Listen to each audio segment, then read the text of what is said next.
But something is being judged here. What is, or why is the judgment taking place? Well, the judgment's taking place for the same reasons we've seen before. Revelation is nothing if it is not repetitive of certain things. And one of those is the participation of the nations with Babylon in fornication. The participation of ruling powers with Babylon in fornication. And so a reminder that the people of that age, the people, right, the earth dwellers, and the rulers are implicated in the sins of Babylon. And so it's very expansive. And Babylon's fall is going to have much more consequences than just the fall of a city. And we'll see that as we go through the different groups. In chapter 18, however, another aspect is brought in, and that is the merchants who have participated in this as well.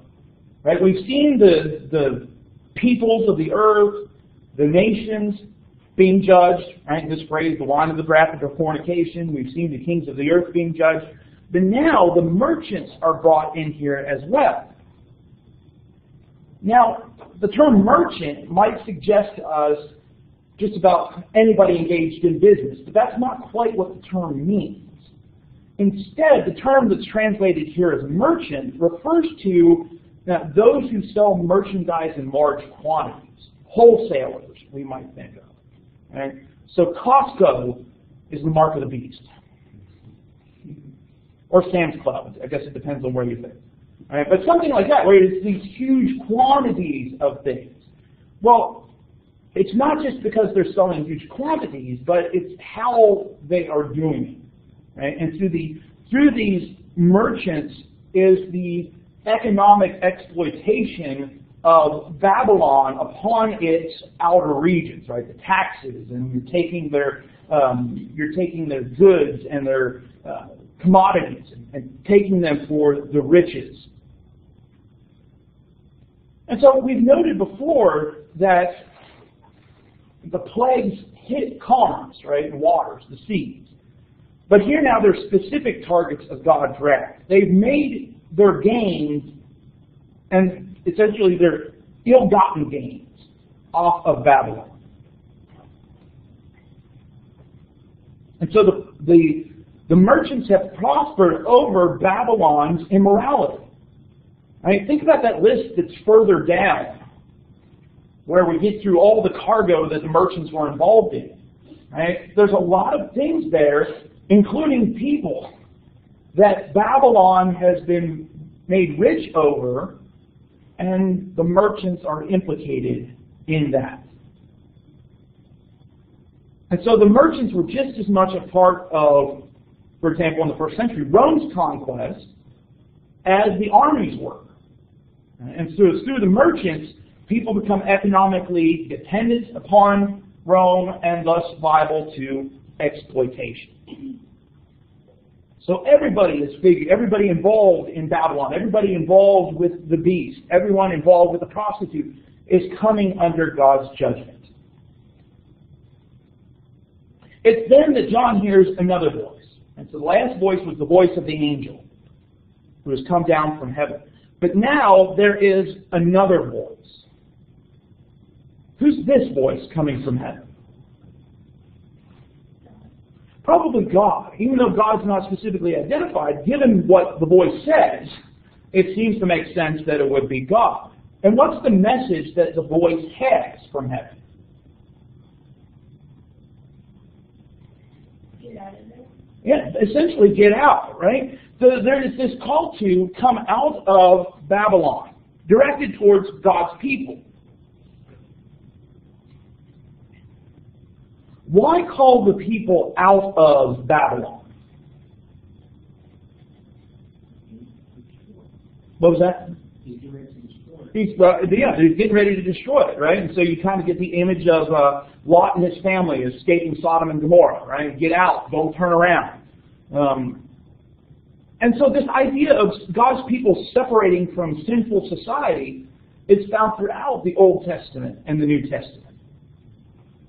Now, certainly we could see this as being directed at all believers, but especially those that are tempted to compromise would seem to be the ones that this is really directed to. So there's separation, but there's also here the notion of escape. Escape what is coming. Now, is this telling people to physically move from the city of Rome?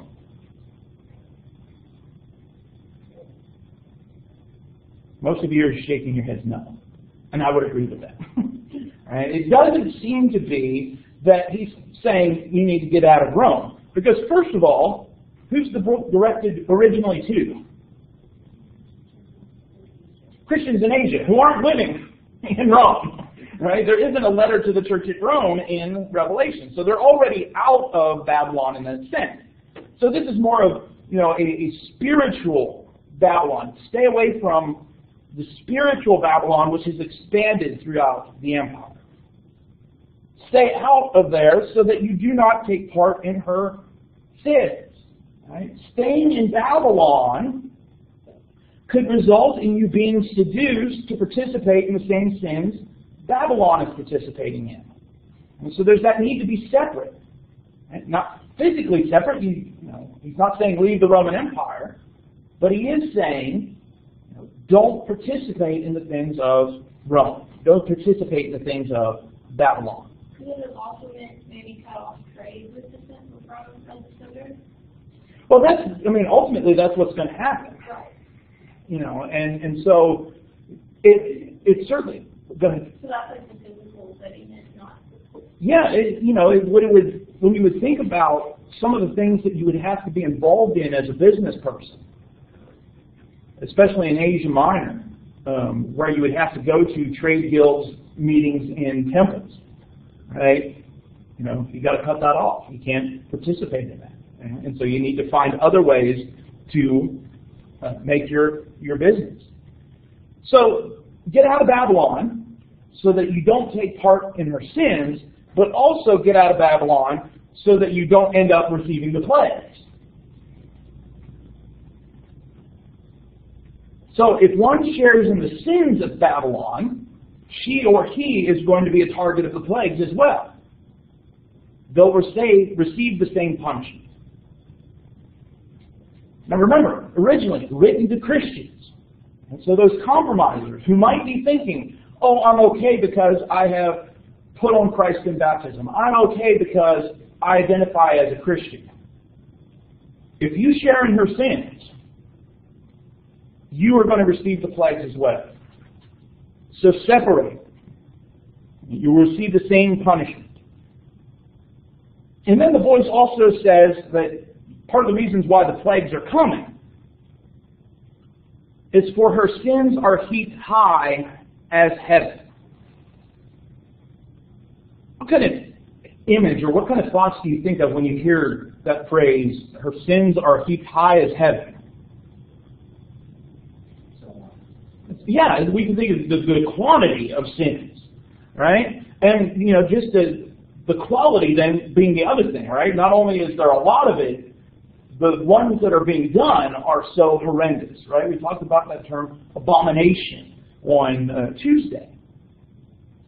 Perhaps there might be a connection here with Jeremiah chapter 51 and verse 9, which also is talking about the sins of, I believe it's Babylon here. Let me double check.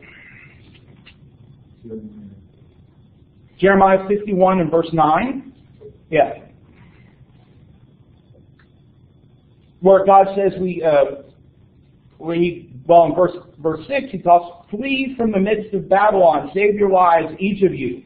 Don't perish because of her guilt, for this is the time of the Lord's vengeance. He is repaying her what is due. Right? And so there's a lot of things here that sound like Revelation 18. Verse 9, we tried to heal Babylon, but she could not be healed. Forsake her and let each of us go to our own country, for her judgment has reached up to heaven and has been lifted up even to the skies. What other biblical narratives or ideas might this echo. Tower of Babel. The Tower of Babel, right? Babylon, right? Babel connected with Babylon, right? The whole thing of they're wanting to build a tower that contains the heavens or reaches to the heavens, and God confuses the language there. And so this idea of trying to reach the heavens, reach the power, reach divinity might be a part of this as well. The voice also then says that God has remembered her iniquities. Now this phrase about God remembering sin or remembering oppression or something like that appears throughout the Old Testament. Right? That God remembered such and such, and so he did this. So the idea being here that even though God has not acted up to this point, he has not forgotten what Babylon has done. And the word iniquities here could also be translated crimes. Right? So God has not forgotten her crimes. God has remembered her crimes. Because certainly if you think about it, in the context of persecution, right, you truly believe in God. You become a follower of Jesus, but now you face a lot of persecution. You might wonder, has God forgotten me? Does God not see what is happening? And so the verse like this is, God knows what's going on. He will act when the time is right, but he has not forgotten what has happened. And so, since God has remembered, now come the words of punishment. Render to her as she herself has rendered. Babylon will receive what it is given out. And so there's this kind of retributive justice reflected here. She's going to get what she deserves, but she's also going to get what she has been doing. Here too, Jeremiah chapter 50, verse 29, summon archers against Babylon, and camp all around her, let no one escape. Repay her according to her deeds, just as she has done, do to her, for she has arrogantly defied the Lord, the Holy One of Israel. And so this idea of retribution, almost eye for eye, we might say, from the Old Testament. But not only is this render to her as she has rendered, he further says in the next phrase, repay her double for her deeds. So, is God going overboard on the punishment here? I mean, we could say, okay, I understand what she's done, you pay her back that, but to go double? Repay her double for what she has done?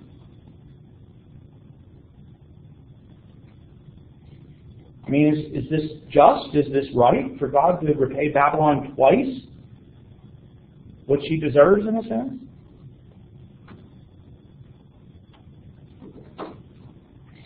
You'd like to have mercy even there because all the people that have been affected.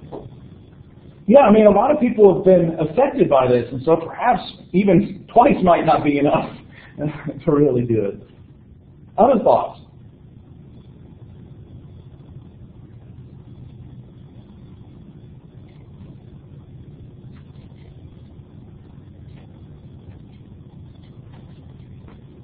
In many ways, I feel he destroyed Babylon. So, like a child, you look in one time and they get, the point. This time I would be twice. Yeah. We've seen before with the movement from the seals to the trumpets to the bowls of wrath. It's intensified each time. Some people have even suggested, well, you should understand double as fully, so repay her fully for her deeds. That might be a possibility, but also if you go back through the law of Moses, there are certain crimes in the law of Moses that required double restoration for something stolen, for example. If you stole something, you had to pay back twice what it was worth. And so maybe Babylon's crimes, due to the nature of Babylon's crimes, she deserves twice what the offense is because of God's justice. In fact, it goes on to, again, that idea of double. We once again see the cup of God's fury, the cup of God's wrath. Mix a double draught for her in the cup she mixed.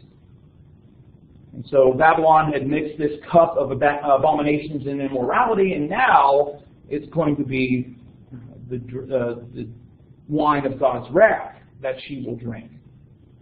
Remember from previous chapters this idea of unmixed, right? She's going to receive it undiluted. The reason for this wrath, or connected with the reason for this wrath, is the glory that Babylon has heaped upon itself rather than God. And that Babylon had lived a life of luxury based on exploitation. Exploiting people, exploiting resources, persecuting people, forcing people into different positions. And so she, Babylon, has glorified herself, lived luxury. So in turn, Babylon will receive torment and grief. So just as Babylon sought and gained glory and luxury, God's going to replace those with torture.